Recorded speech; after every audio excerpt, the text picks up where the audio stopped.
Good day again. I hope you've all been able to watch some of the videos and start thinking about some of the questions that you'd like to discuss during our upcoming live sessions. During this talk, I'll give you an overview of the clinical trials of treatments for drug-resistant TB. These are trials that are either underway or about to launch or recently completed.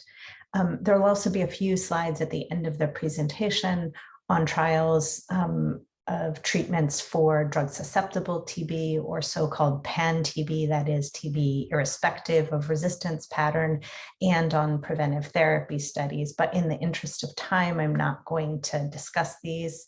I do invite you to look at these extra slides as well as the references we've assembled in preparing this talk. The references include the records on clinical trial registries, which will mostly be in the lower right-hand corner of each slide. There are journal articles in some cases. Sometimes these are results. Sometimes there are protocol papers, and we also include if there have been recent talks at conferences over the last year.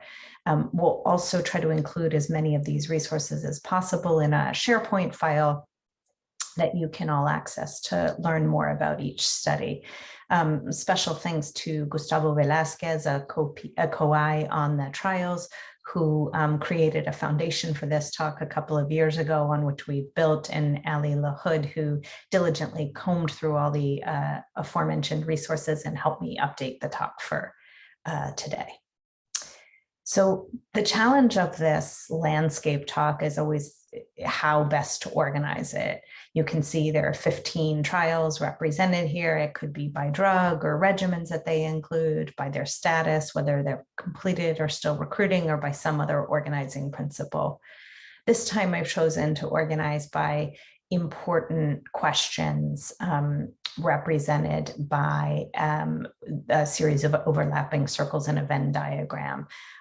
You'll see. So first characteristic, nearly all of the trials that we'll talk are shortening regimens, which is a super exciting development in drug-resistant TB treatment. A substantial majority are also all oral, having eliminated the injectable. A little more differentiation appears in the next attribute.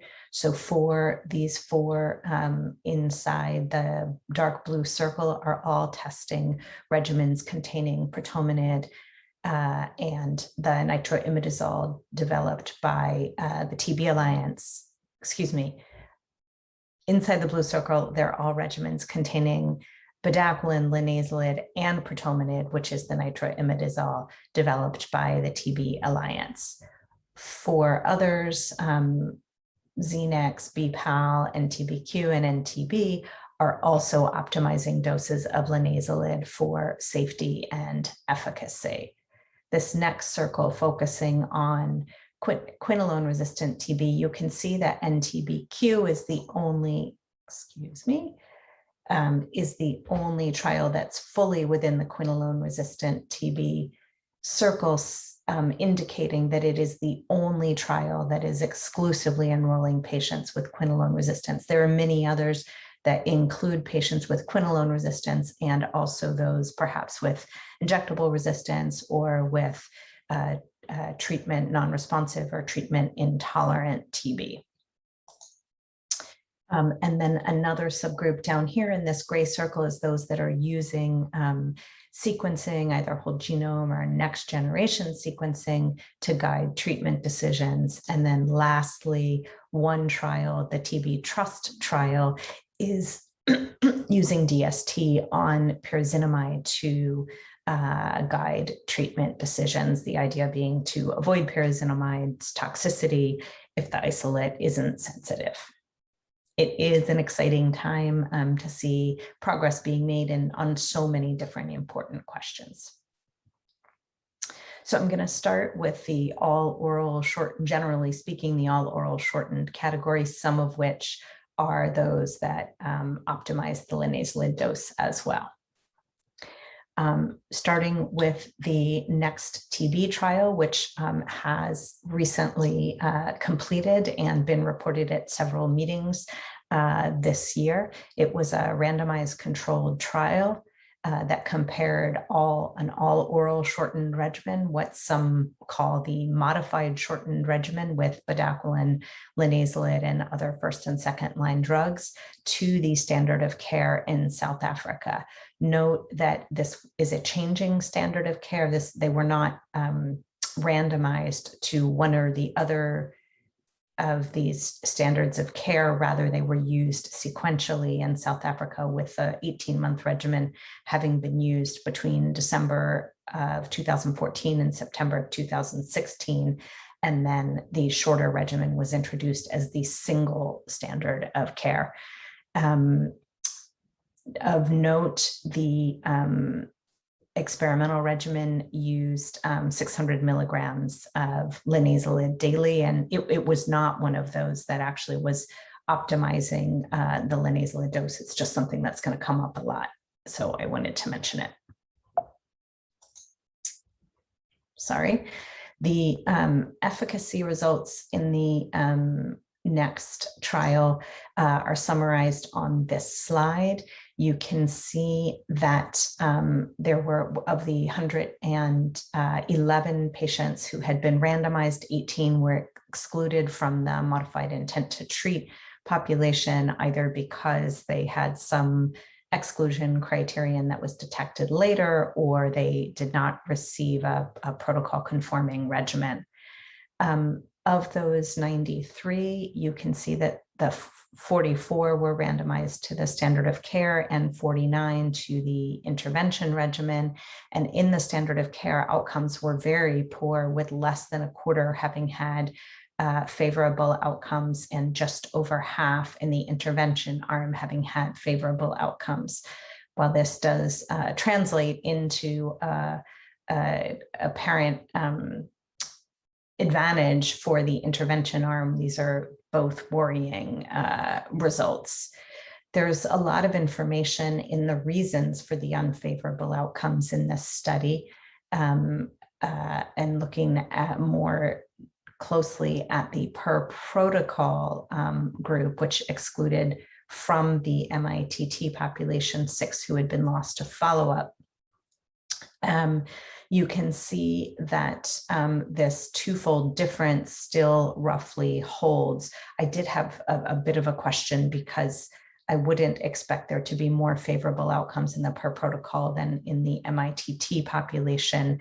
Normally, this is a subset. The per protocol is a subset of the MITT, and the same definitions for favorable outcomes are used, but the message is still roughly the same between the two analyses. But what's notable here is you can see that 41.8% of the per protocol population in the standard of care arm had unfavorable outcomes because of toxicity, and 18% in the intervention arm had that same toxicity, precluding assignment of a favorable outcome. And when you look at other unfavorable outcomes, such as death and treatment failure or relapse, they're very similar between the two arms. So while this overall difference is quite important, it seems to not hold when it's really about differences that might be directly related to the efficacy of the treatment, and toxicity is driving a lot of this. Just drilling down a little bit further on the toxicity outcomes, again, you can see that discontinuation due to adverse events was really an important factor in both arms in the study, though more important in the standard of care arm.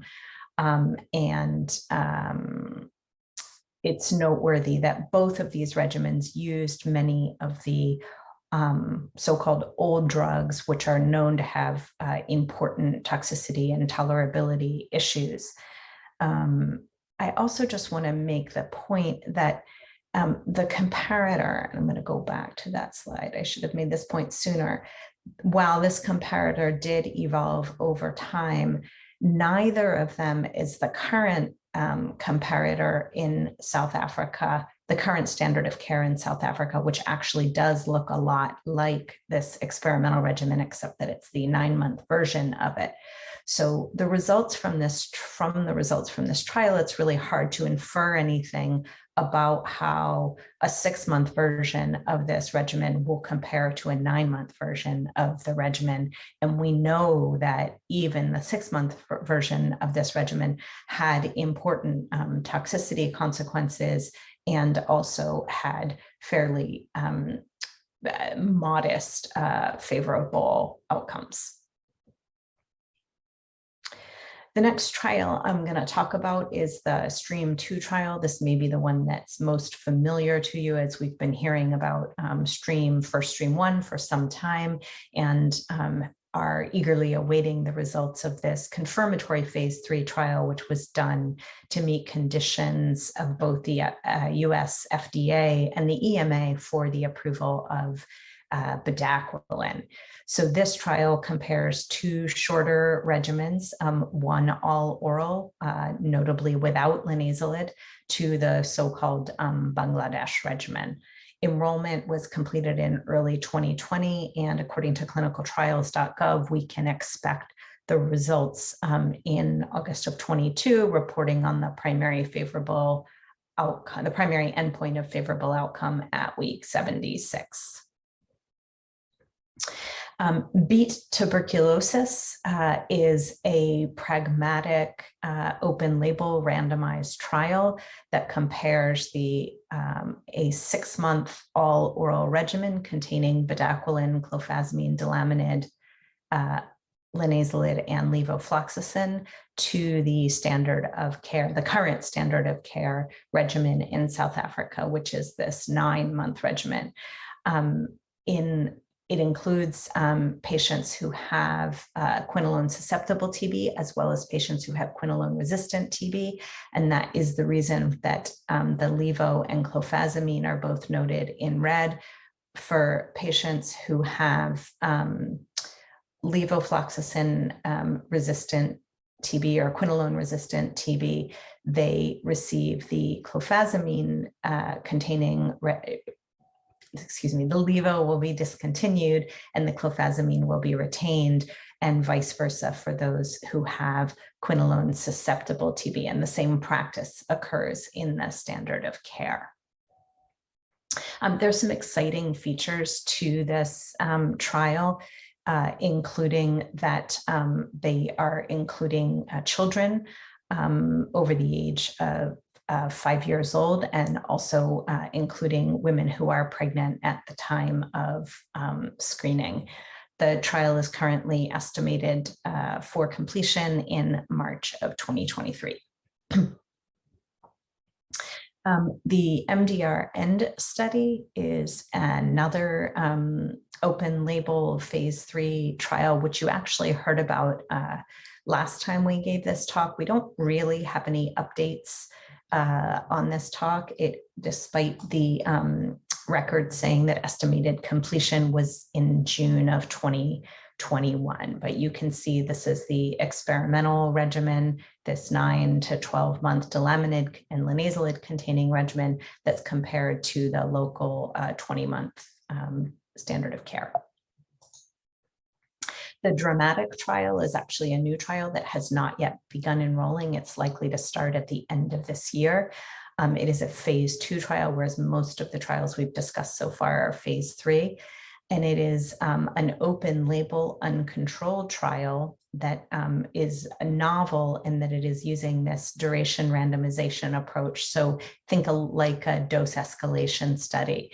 And the objective is not so much to test the efficacy of this combination against a control, hence the lack of a control, but really to try to model and estimate the optimal duration of that regimen, and it will be estimated both within risk strata using radiographic and bacillary burden as characteristics to determine the risk strata, and between those risk strata. This could actually be a nice follow-up on the NTB trial if, for example, our NTB regimen 4 is found to be non-inferior at 9 months. It could provide some information about whether that regimen could be shortened further. I do acknowledge that the dramatic experimental regimen does not include pyrazinamide, a fact which could have implications on optimal duration. And of course, the NTB trial, with which you're all familiar, fits into this category of trials that are all oral shortened and trying to optimize the linezolid dose. Our approach to the linezolid dose optimization is this dose reduction randomization at 16 weeks or earlier if there is dose limiting toxicity. And as you all know, we have now completed enrollment and expect to complete the trial in April of 2023. Pardon me for not having updated that recruiting word. The next group of trials I'm going to talk about are the all-oral shortened pratomanid containing trials, some of which also optimize the linezolid dose. So these are the BPAL in India and Zenex trials that optimize linezolid dose, and the Nix TB and TB Practical that do not, and NTB. Yeah, sorry. The Nix TB trial, you likely have heard about it previously. I'm not going to go into any detail, but I just wanted to remind you of this seminal work on the bedaquiline, pratomanid, and linezolid containing regimens on which the other studies build. Nix was a single-arm study that tested the regimen containing those 3 drugs with linezolid used at 1,200 milligrams daily. Originally, it had been 600 milligrams BID, and the treatment lasted 6 months, and the study population was patients with a treatment intolerant and treatment non-responsive rifampin resistant and multi-drug resistant TB, or XDR or pre-XDR TB. The primary efficacy results you can see here were very encouraging, including in the roughly 2/3 that had XDR. Those results were robust in the per protocol analysis, and also when the recently presented 24-month follow-up. Again, I remind you there was no control here, so there's no comparison to an internal control. This is merely what could be reported in the cohort that received this regimen. Safety, the toxicity was really noteworthy, particularly among the HIV positive populations and among those that got the linezolid dose 600 milligrams twice daily, and then even pretty important among those who got 1,200 milligrams once daily. And this is what led to the change from the 600 to the twice daily to the 1,200 once daily, and also then to the Zenex trial, which I'm going to talk about next. So Zenex follows still using the BPAL regimen, but examining 4 different dosing strategies for linezolid. There are two 1,200 milligram daily strategies, one for 6 months, the other just for the first 2 months of treatment, and then also the 2 600 milligram daily arms, again, one for 6 months and the other only for 2 months. This approach arose out of mouse evidence that the benefits of linezolid might be primarily realized in the first weeks or months, the clinical data that show that severe toxicity due to linezolid typically appears after several weeks or months of linezolid exposure, and PK toxicity data suggesting that trough concentrations actually drive toxicity, which was the motivation for the once daily strategy, and in some cases an intermittent strategy.